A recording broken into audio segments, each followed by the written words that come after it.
Mesdames et messieurs, bonjour et bienvenue à ce webinaire. Je suis Suzy Limbépé et je travaille au sein du programme de lutte anti-tabac de la Fondation pour le renforcement des capacités en Afrique, en abrégé ACBF, qui est l'agence spécialisée de l'Union africaine pour le renforcement des capacités. J'ai l'immense plaisir et le privilège de vous accueillir à ce nouveau webinaire, organisé conjointement par l'Alliance pour le contrôle du tabac en Afrique, ATCA, le Centre de lutte anti-tabac en Afrique, CITICIE, et le réseau des organisations de lutte anti-tabac du Kenya, KETCA.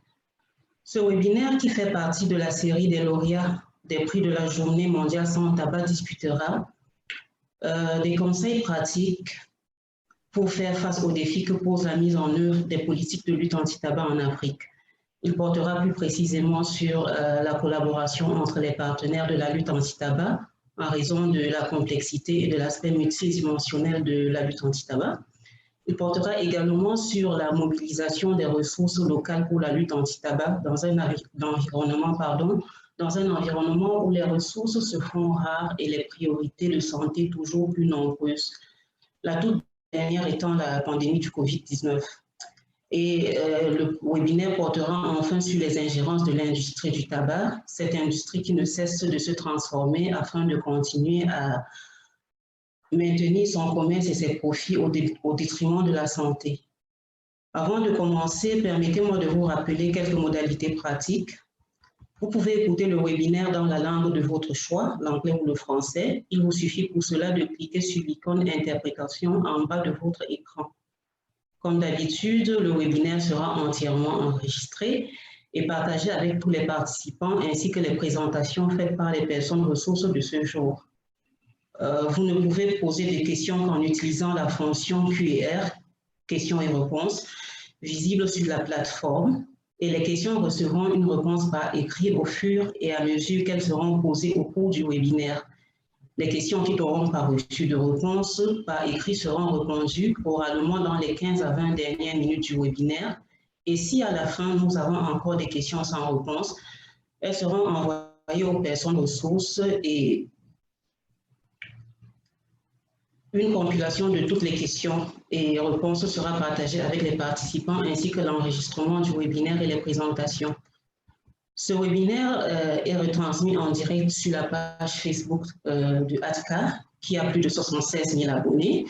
Et le lien de diffusion en continu est affiché sur les pages Facebook de CITICIE et de KETCA. Alors, n'hésitez pas à diffuser l'information autour de vous. Et très important, une page d'évaluation de 2 questions apparaîtra dès la fin du webinaire. Nous vous invitons et vous encourageons fortement à bien vouloir répondre aux questions qui nous permettront d'améliorer les webinaires ultérieurs. Pour revenir au sujet qui nous rassemble ce jour, et comme vous le savez tous, c'est devenu une coutume pour l'Organisation mondiale de la santé, à la veille de la célébration de la Journée mondiale sans tabac, d'attribuer des prix aux personnes et institutions qui se sont démarquées par leur contribution exceptionnelle à l'avancement de la lutte anti-tabac. 6 personnes ont reçu ce prix en 2020, parmi lesquelles M. Wandu Bekele, directeur exécutif de Mathiwas Wandu Cancer Society en Éthiopie. M. Wandu est l'un des 6 récipiendaires de ce prestigieux prix de l'OMS de la région Afrique pour son rôle de leader dans la formation d'un front uni sur les questions du tabac et de l'alcool, aidant ainsi l'Éthiopie à adopter l'une des lois les plus strictes sur le tabac et l'alcool et une taxe d'assises forte sur le tabac et sur l'alcool. Ce prix, comme beaucoup d'autres prix reçus par M. Wandu, est indicatif de son engagement personnel, indéfectible, et la reconnaissance du solide travail d'équipe qui s'effectue au sein de la Société éthiopienne du cancer sous son leadership. En effet, avec le leadership de M. Wandu, la Société du cancer a soutenu l'adoption de cette loi que nous avons qualifiée de forte et stricte sur le tabac en Afrique et a joué un rôle de premier plan dans la promulgation d'une taxe d'assises forte sur le tabac. M. Wandu est également le point focal du consortium de l'Association éthiopienne des maladies non transmissibles. Comme vous vous en doutez, M. Wandu a une riche et longue expérience en matière de lutte anti-tabac et au regard de cette expérience, il partagera avec nous Quelques conseils pratiques pour faire face aux défis que pose la mise en œuvre de la lutte anti-tabac ou des politiques de lutte anti-tabac en Afrique. Beaucoup d'entre vous présents sur cette plateforme aujourd'hui est engagé dans ce combat il y a plus d'une décennie et vous conviendrez avec moi que c'est une lutte de longue haleine où aucune expertise, aussi petite soit-elle, ne doit être négligée. Merci, M. Wandou, d'avoir accepté cette invitation et je vous laisse la parole pour votre présentation. Merci.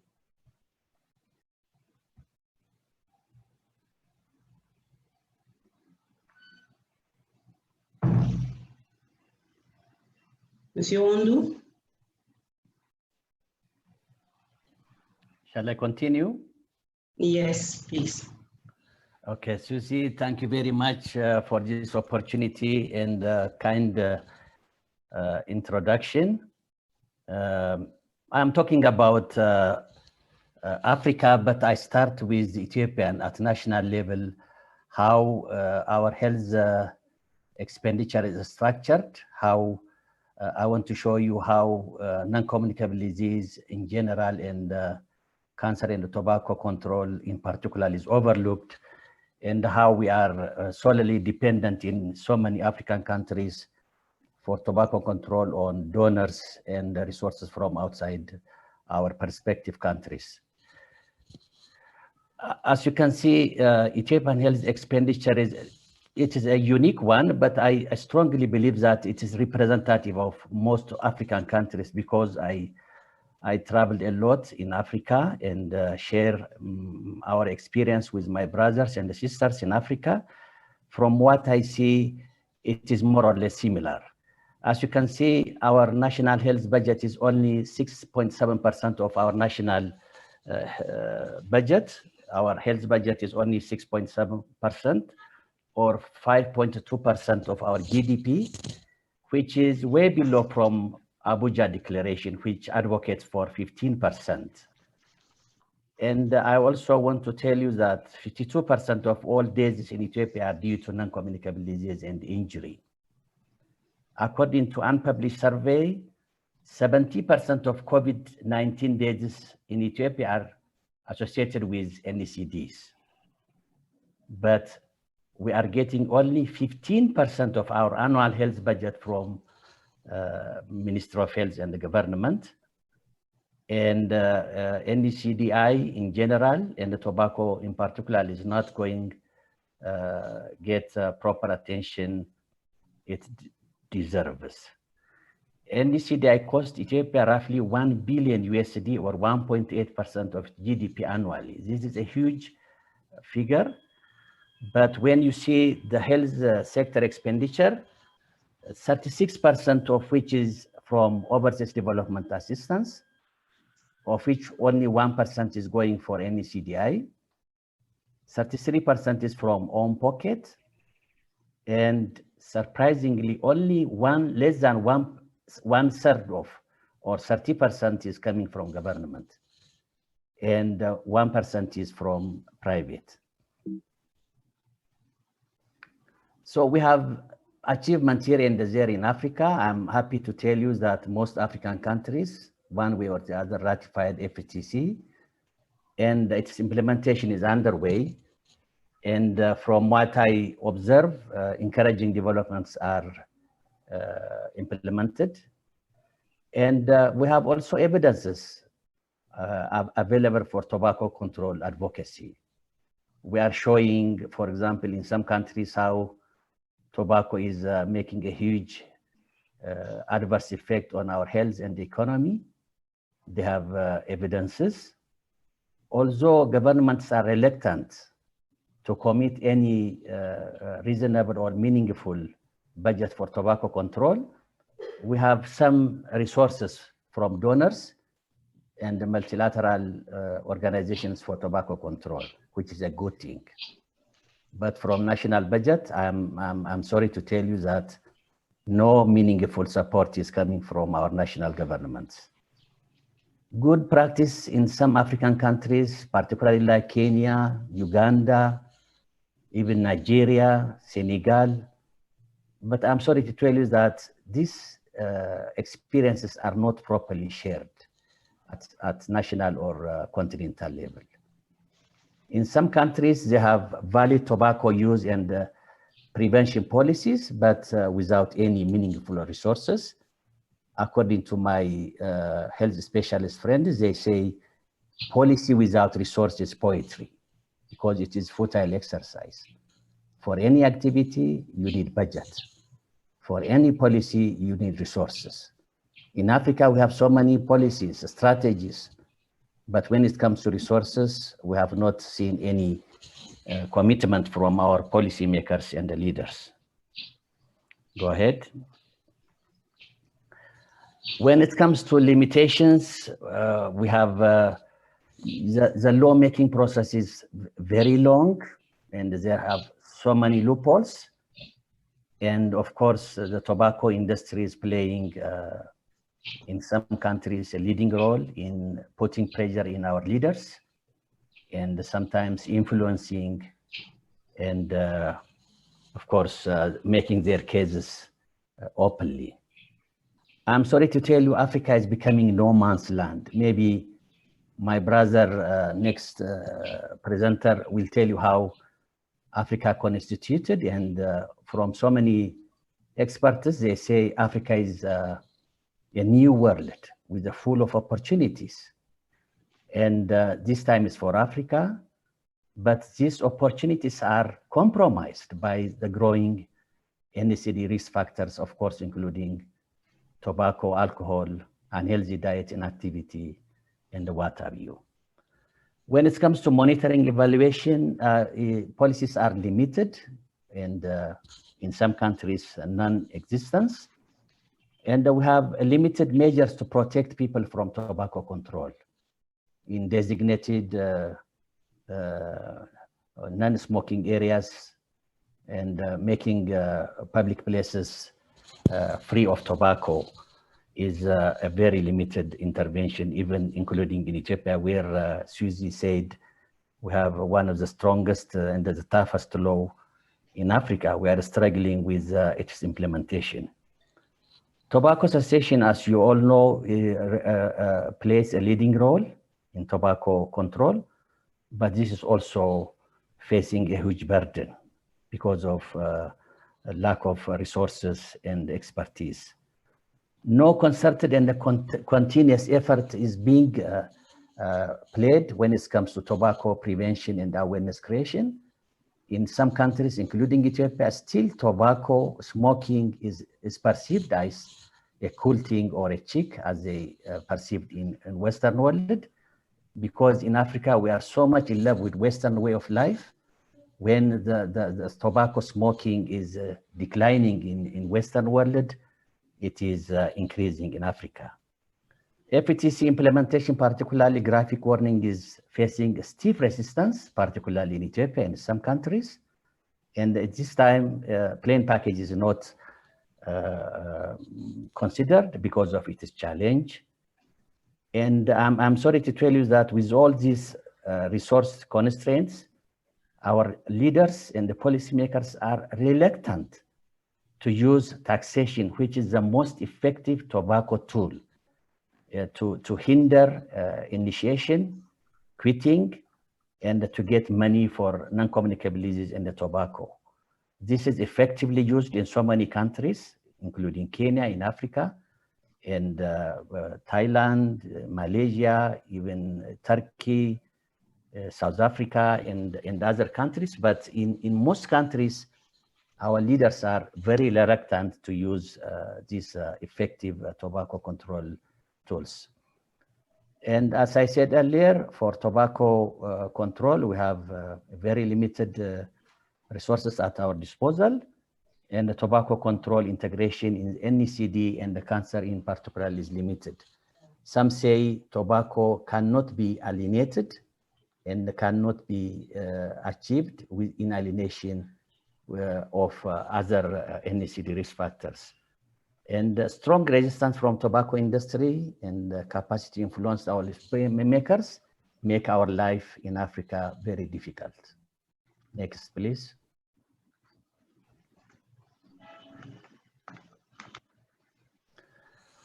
Capacity challenges there in framework convention tobacco control provisions by many African countries. We have a very big gap in financing and power, low level of commitment on tobacco control from our continental organizations. I'm sorry to tell you, African Union, Afro, WHO Afro, they have no meaningful commitment and appetite to support NECD in general and the tobacco control in particular. Of course, this is visible in some countries, including Ethiopia. As I said earlier, we are dependent on donors and multilateral organizations for tobacco control projects. Market expansion and the targeted interference of tobacco industry is another challenge. Weak multi-sectoral response and the coordination mechanism at national and continental level. We are not organized. We are not sharing good practices among ourselves. And we are not learning from one another, where I said we have very good practices here and there. But this is one area which I strongly advise and advocate we have to work in the future. And epidemiological shift is also from communicable disease to non-communicable disease. As I told you earlier, 52% of our people are dying, needlessly dying from NECDI, non-communicable disease and injury. Next, please. My last slide is full of optimistic and encouraging comments. In some countries, they have already at their disposal cost-effective tobacco control interventions. They have identified a very good one, very attractive. The case for investment for NECDI in general and the tobacco control in particular in some countries is visible, which is very attractive to policymakers. And we have also able to form United Front on Tobacco Control in some countries, including Ethiopia, underway, as I said, tobacco control in alienation with cancer or non-communicable disease is not productive or cost-effective. Because of this, as you know, tobacco is a risk factor for all non-communicable disease, including cancer. And we are making a united front on tobacco. More valid evidence are becoming available, tobacco control advocacy. We have evidences at our disposal. Discussion is also underway on how to integrate tobacco control in already existing NECD platform. As I said earlier, Africa, widely known as a new world, is full of opportunities. And I'm happy to say tobacco is at early stage and we have ample time, but we have to be fast to counter and challenge the growing burden of tobacco in Africa. And as I said earlier, Africa is undergoing rapid economic transformation because 7 of 10 world fastest growing countries are in Africa. But epidemiological evidence shows that the achievement we scored when it comes to economic challenges and communicable disease is compromised by non-communicable disease. And I'm sorry to tell you that when it comes to non-communicable disease, Africa is the most exposed for this disease, but least prepared for it.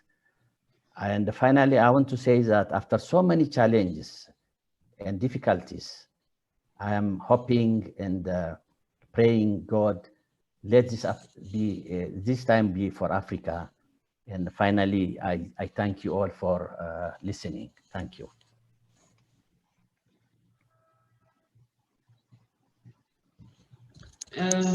Merci, Monsieur Wandou, pour cette brillante présentation. J'ai retenu quelques petites choses qui m'ont semblé très importantes dans votre présentation. Tout d'abord, que les bonnes pratiques, c'est-à-dire les bonnes pratiques en matière de lutte anti-tabac sur notre continent ne sont pas partagées. Les gens ne sont pas au courant de ce qui se passe dans nos différents pays. Heureusement, nous avons des initiatives comme celle portée par ces trois grandes organisations que sont ADCA, CTC et KEDCA, qui est ce webinaire aujourd'hui et qui nous permet de parler entre autres de ce qui se passe en Éthiopie, mais aussi de ce qui se passe dans d'autres pays de l'Afrique comme le Sénégal, le Kenya que vous avez cité tantôt. Deuxièmement, que pour chaque stratégie, pour chaque loi, pour chaque réglementation que nous adoptons, nous avons besoin de ressources et les politiques de lutte anti-tabac ne font pas exception à la règle, d'où l'importance pour nous d'explorer les opportunités de mobilisation de ressources, surtout au niveau local, si nous voulons faire avancer la mise en œuvre des politiques de lutte anti-tabac. Troisièmement, il y a, malgré cette rareté des ressources, la réticence de certains gouvernements à utiliser la taxation des produits du tabac comme un moyen de lutte pour faire réduire la consommation des produits du tabac et générer des ressources pour le gouvernement.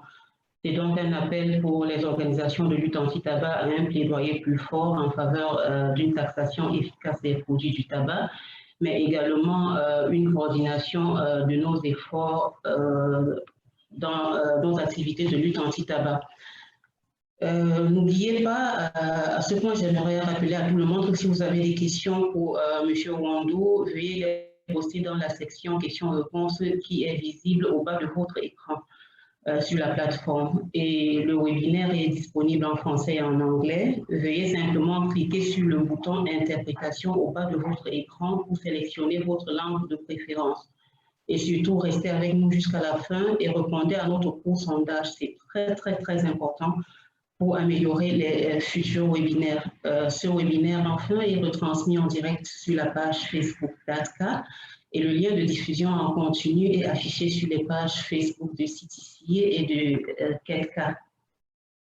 Pour continuer notre conversation, nous allons accueillir un autre lauréat dont l'action a été remarquée et remarquable, spécialement dans la mise en œuvre et le respect des espaces sans fumée, des environnements sans fumée. Il s'agit de M. Peter Uneku Ojo, j'espère que je prononce bien, mais afin d'éviter de mal prononcer le nom par la suite, je l'appellerai simplement Peter avec son autorisation. Peter est le directeur exécutif de l'organisation nigériane anti-tabac Cedar Refuge Foundation. Il a commencé la campagne Environnement sans fumée en mars 2011, portant la campagne de plaidoyer auprès des communautés locales, des écoles, des décideurs, des champions de la lutte de la politique, des pouvoirs publics, et des parlementaires concernés, attirant jusqu'à ce jour leur engagement en faveur d'un Nigeria sans fumée. Il est activement impliqué dans une campagne de sensibilisation en ligne sur Facebook et Twitter en vue d'éduquer les Nigérians et les Africains sur le danger des produits du tabac, de faire une campagne agressive contre l'ingérence de l'industrie du tabac et pour l'augmentation de la taxation du tabac, des produits du tabac au Nigeria et en Afrique. Il est membre du groupe de travail technique sur la fiscalité du tabac au Nigeria qui promeut activement une taxation plus forte et efficace. En mai 2019, Peter a reçu le prix de l'OMS pour sa contribution exceptionnelle à la lutte anti-tabac au Nigeria. Et partant de son expérience pour la mise en œuvre et le respect des espaces sans fumée, Peter va nous entretenir sur les défis liés à la mise en œuvre des politiques de lutte anti-tabac en Afrique. Peter, vous avez la parole.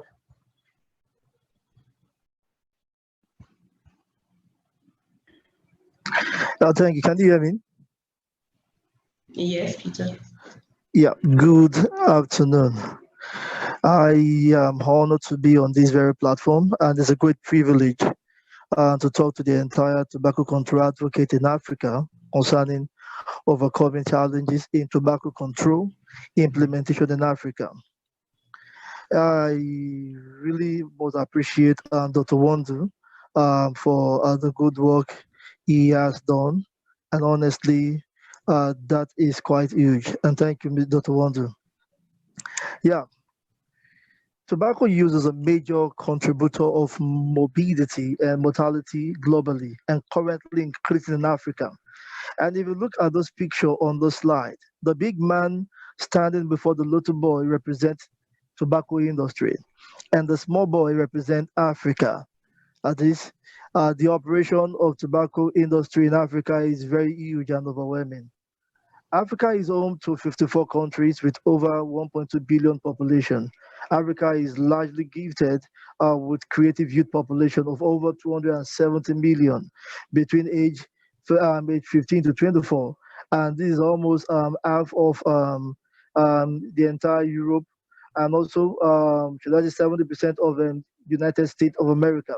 And also talk about this, it is even bigger than Australia, and also it is also bigger than half of South America. Africa is big tobacco border, and the industry is conquering the region stick by stick, leaving behind arches of disease, death, and horror. The tobacco companies have been increasingly targeting emerging market like Africa, where they can take full advantage of weak regulatory environment, growing population, and increasing disposable income. And also, tobacco use is increasingly becoming an important cause of disease in Africa.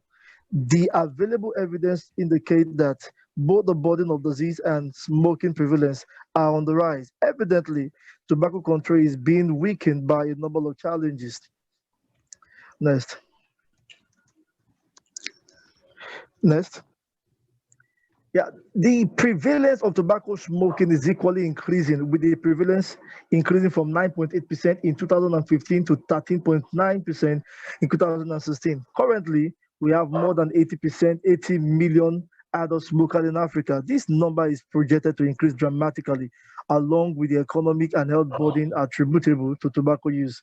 Now, because of this festering menace created by tobacco industry clouding the region of Africa, for the three countries signed to the Framework Convention on Tobacco Control, the World Health Organization Framework Convention on Tobacco Control entered into force February 27, 2005, as we all know, and is one of the most widely adopted treaties in the United Nations treaties. The burden of tobacco is a development issue and must be addressed to ensure sustainable future for Africa. Next, and considering the FCTC, it has spurred countries in Africa, it has motivated countries in Africa to implement evidence-based measures to reduce tobacco use, but progress has been slow. To date, only few countries have pictorial warning that covers 30% of cigarette pack. In Nigeria, implementation of 50% pictorial warning begins June 2021. Nigerian Tobacco Control Regulation. Gambia is the only country where warning over 75% of pack.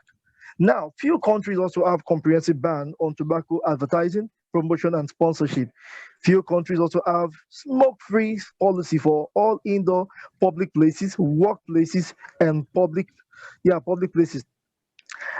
As of 2014, countries with higher tax 50% or more includes Algeria 51%, and Swaziland 53%, Zimbabwe 60%, Botswana 63%, Madagascar 80%, Mauritius 73%, and Seychelles 80%.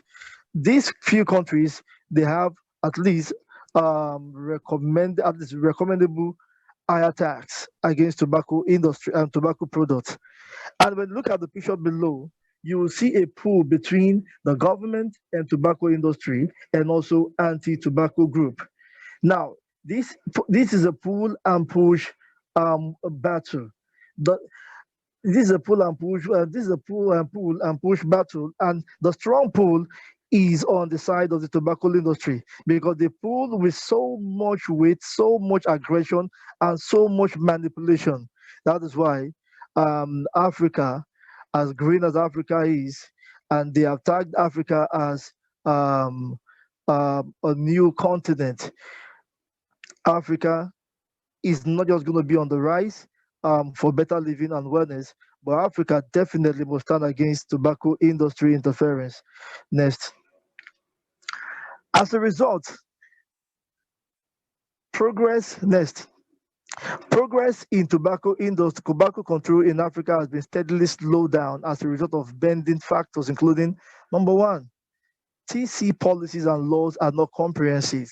Most not fully compliant with the FCTC. If you look around us today in Africa, most laws are not compliant with FCTC. Why? Because as Dr. Wando has rightly said, the process of enacting this law is very long. and it allows leakages and a lot of loopholes, and it allows a lot of interference by tobacco industry. The capacity for TC is still very low, especially within the government. And tobacco control is not popular even within the government, except for a few countries in Africa, South Africa, Kenya, Nigeria, and other few countries. Now, investment in TC is still modest, especially in government. Now, until the government becomes fully aware of tobacco control, funding will still be very, very, very low. Until the government becomes very aware of tobacco control, the believability will not be established. Now, and also this largely affects documentation for TC.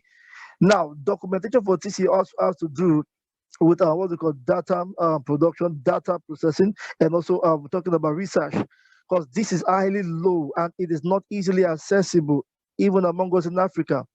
Now, competition among actors and partners. There is a tendency for competition among TC partners and donors, which impairs smooth implementation of activities at country level. And when you look at the sustainability of TC programs and funding, it is a major challenge in TC overall. However, the challenge is further aggravated by lack of country TC strategic plan that should guide country-based action, hence giving room for individual actors to select niches of their preferences. Now, this situation weakens the country position against the tobacco industry.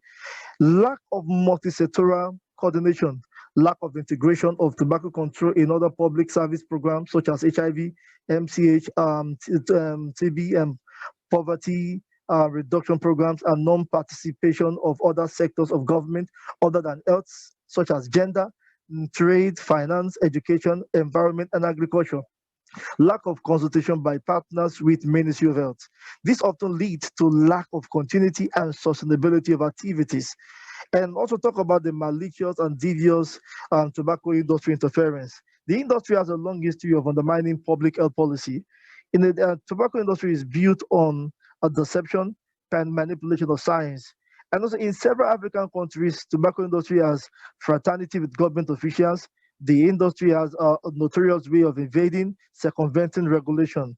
And where will you find them? You'll find them at the media, government offices, public offices, parliament, schools, and also you'll find them in fact creating front groups trying to stall progress in tobacco control. You find them sponsoring national anniversary, public hearing, international days, and also there's been so many social reports concerning tobacco industry activity, such as corporate social responsibility. And also you see them anywhere, everywhere. Tobacco industry is very low among the media experts. Tobacco control is not sexy among, pardon my word, is not really popular among the media. Uh, it is not really popular among the media because it is not HIV/AIDS, it is not cancer, it is not tuberculosis control, it is not every other musical, spicy, very popular subject as regarding when it comes to public health. That is why tobacco control is still very low among the media experts. Next.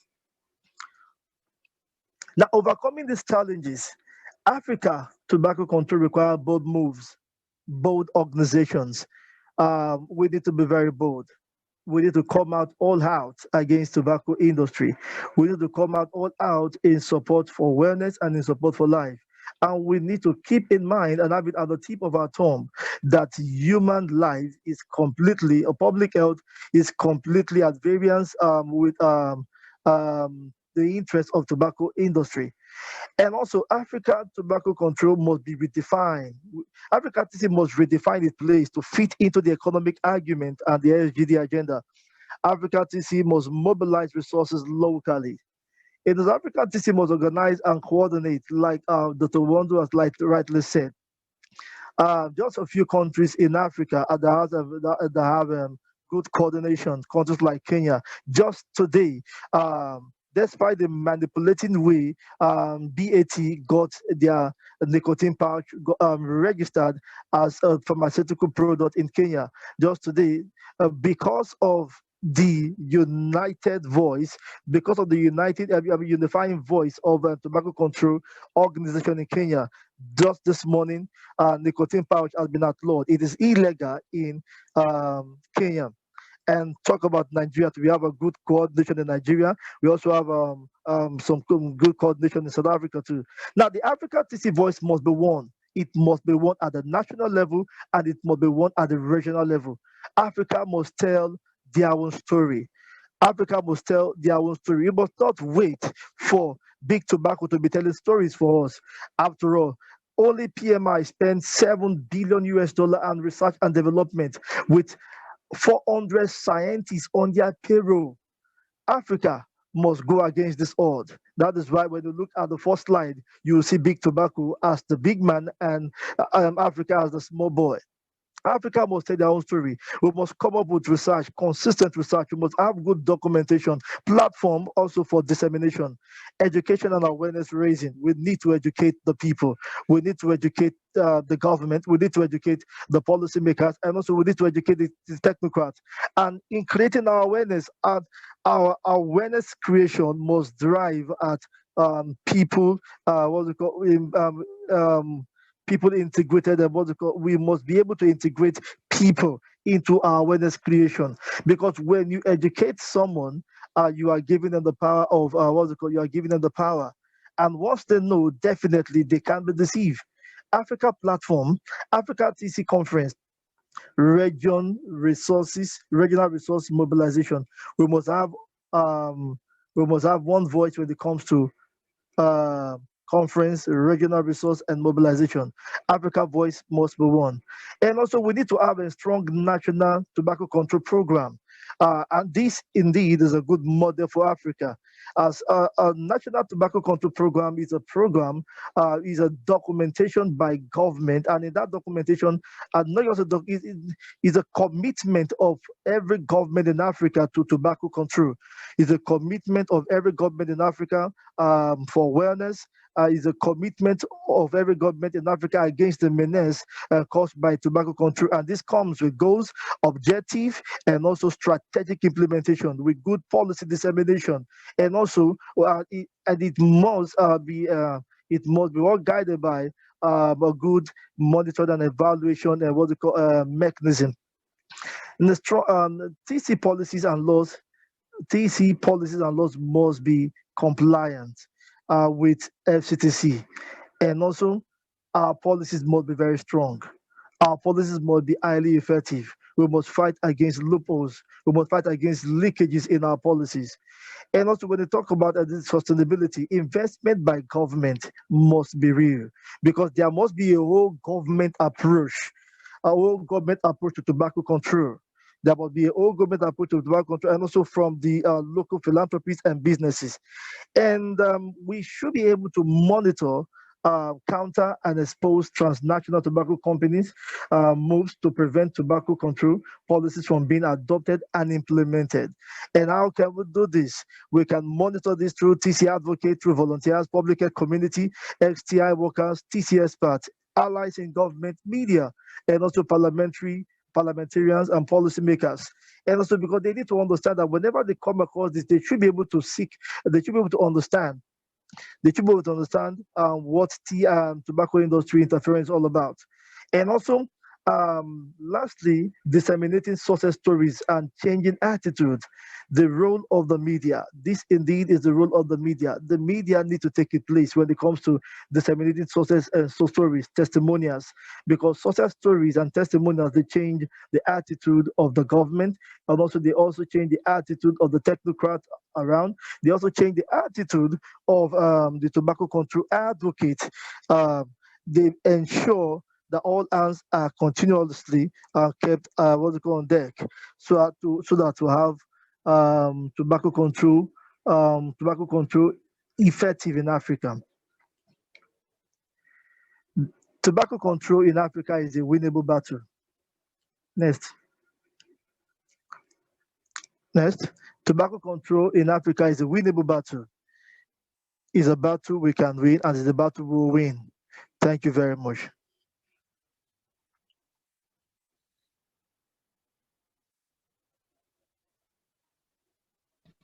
Merci beaucoup, Peter, pour cette brillante présentation et pour la passion qu'on a ressentie dans votre voix. J'ai beaucoup aimé la diapositive 4 avec cette illustration où on voit le gouvernement au milieu, les organisations de lutte anti-tabac et l'industrie du tabac de part et d'autre, et chacun essayant de tirer le plus fort pour faire pencher la balance de son côté. Ceci m'amène à dire qu'en tant qu'acteurs de lutte anti-tabac, nous devons promouvoir la collaboration entre les partenaires de lutte anti-tabac, fédérer le maximum de voix possibles, bâtir des alliances afin d'être plus forts. Nous devons nous munir de preuves scientifiques et basées sur nos réalités locales. Nous devons mener des recherches, comme vous l'avez dit, des recherches au niveau local, au niveau national, afin d'avoir des arguments probants quand nous abordons les questions de plaidoyer avec nos gouvernements.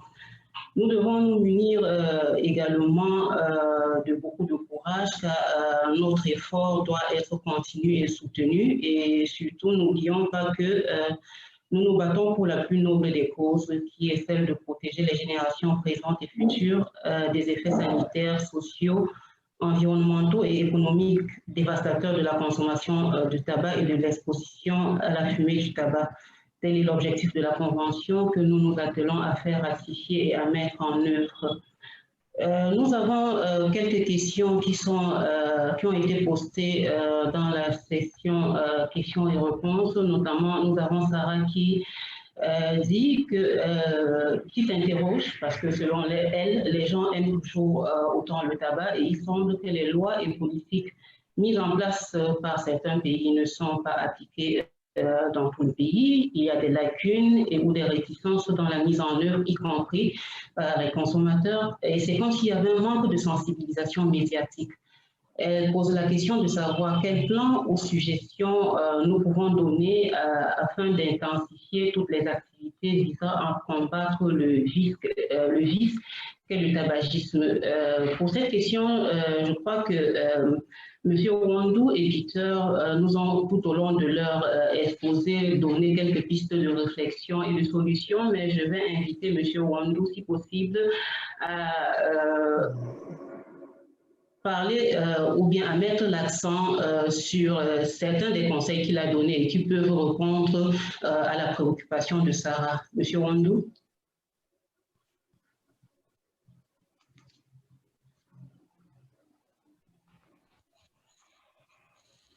Yes, if you take Ethiopian example and you know, ratifying APTC is, I tell you, it is very difficult, particularly during parliament sessions. It was really, it's a battle between between civil society and the tobacco industry. It was a battle between industry and public health.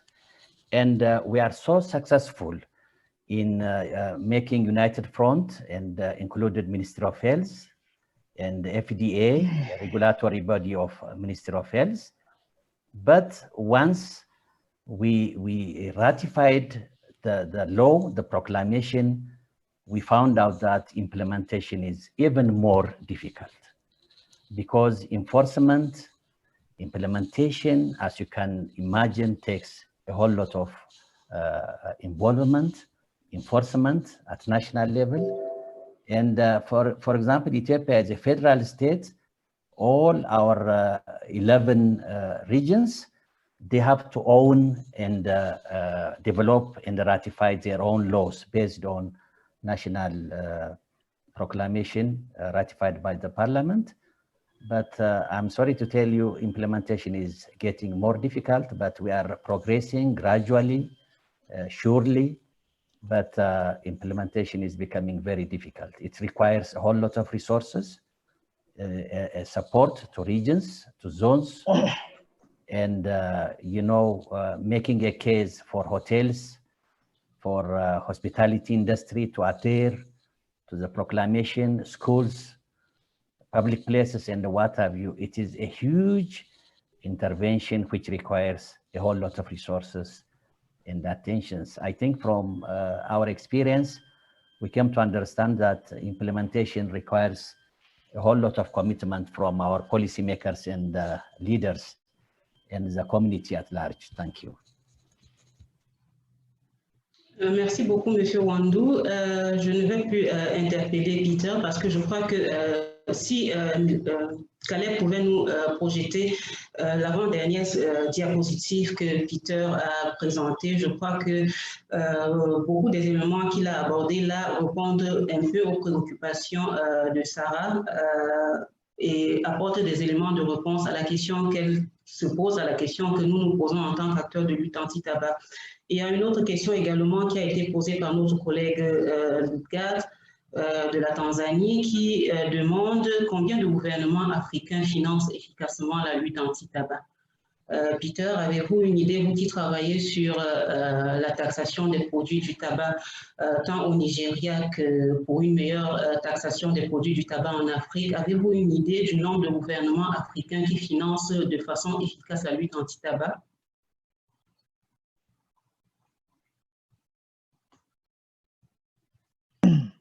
Yeah, we have, when you look at the government funding tobacco control, can you hear me? Yes. When you look at countries funding tobacco control in Africa, we have little on the country, we have little on the government funding tobacco control in Africa. Funding for tobacco control in Africa is very low. And right now, when you talk about taxation, uh, taxation, tobacco taxation is still really not popular among countries in Africa. Like I said in my slide, very few countries have over 50% percent when it talks about when it comes to tobacco taxation increment. Really, government need to raise tax. Government need to be bold, and government need to be more visible when it comes to increasing tobacco taxation. And how are they going to do this? They need to understand certain things first. They need to they really need to understand what tobacco control is all about. And they really need to know what the vices is, what the villain is. They really need to know that tobacco control advocate are not the villain. Tobacco industry are the villain. And they need to know that while they are in power for the well-being and awareness of their citizens. Until they come to terms with this understanding, tobacco industry will always interfere when it comes to tobacco taxation increment. Just in Nigeria, in 2018, mere a pronouncement by the Ministry of Finance via the government, the tobacco industry, they quickly went to court. And these are many more factors our government need to stand against. We need to be bold. We need to stand against even the tobacco industry, tobacco lobby, because they come with so huge envelope. And until you turn your back against such, your conscience will forever be seared. Thank you. Merci Peter. Afin d'ajouter quelques éléments de réponse à ce que vous nous avez donné, je dirais qu'il y a des pays comme le Botswana, le Gabon, qui ont adopté, qui ont mis en place des politiques de taxation des produits du tabac plus efficaces avec des fonds dédiés pour la lutte anti-tabac. Nous avons également des pays comme la Mauritanie qui, dans leur nouvelle loi anti-tabac adoptée, ont prévu l'établissement d'un fonds national de lutte anti-tabac. Et nous avons des initiatives en cours sur le continent soutenues par des partenaires comme Tax Justice Network Africa qui font essentiellement dans le plaidoyer pour l'augmentation des taxes produits du tabac. Et nous avons également l'Université du Cap, qui est le centre de connaissance du secrétariat de la Convention cadre de l'OMS pour la lutte anti-tabac pour les questions relatives à la taxation du tabac et le commerce illicite. Ils sont là pour apporter une assistance au gouvernement dans l'élaboration et la mise en œuvre des politiques de taxation plus efficaces sur les produits du tabac. J'essayais de voir si nous avons encore quelques questions. La question de partage d'expérience et des bonnes pratiques est revenue. Comment régler ce problème? C'est une question posée par M. Tal de la Côte d'Ivoire. Il demande, dans la présentation de M. Wandou, certainement, on a parlé du manque de partage d'expérience. Comment pouvons-nous résoudre une fois pour toutes ce problème, M. Wandou? Selon vous, quelles stratégie devons-nous adopter si nous voulons, une fois pour toutes, résoudre ce problème de partage d'expériences et de bonnes pratiques dans la lutte anti-tabac?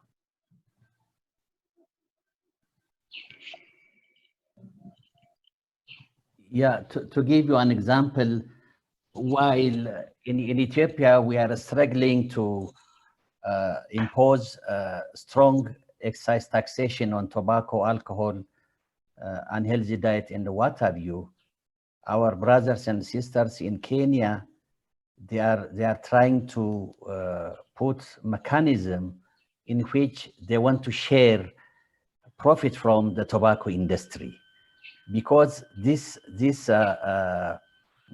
resources intended to get money from the profit of the industry to clean the messes and difficulties, health problems imposed by the industry on the population. I know this is very controversial. In some cases may not be advisable.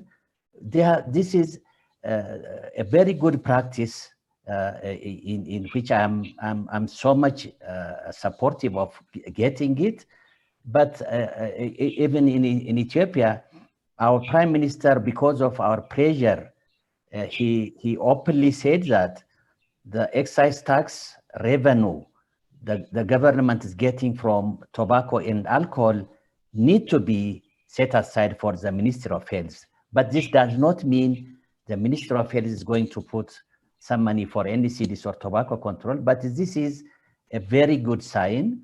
But because of the COVID, we are not sure whether the Prime Minister keep his promises as he said openly. But from Africa region, I tell you, you have very good practices here and there. There is a say in Africa, very intelligent people learn from others, not from theirs.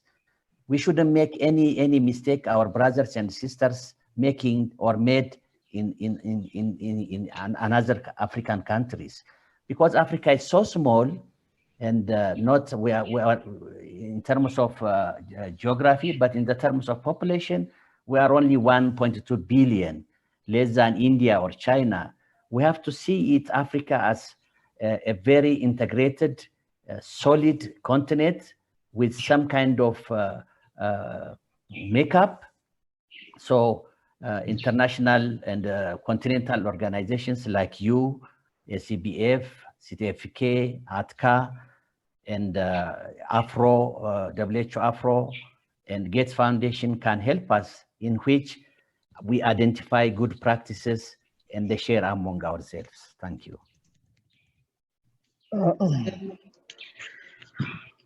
Merci, Monsieur Wondou.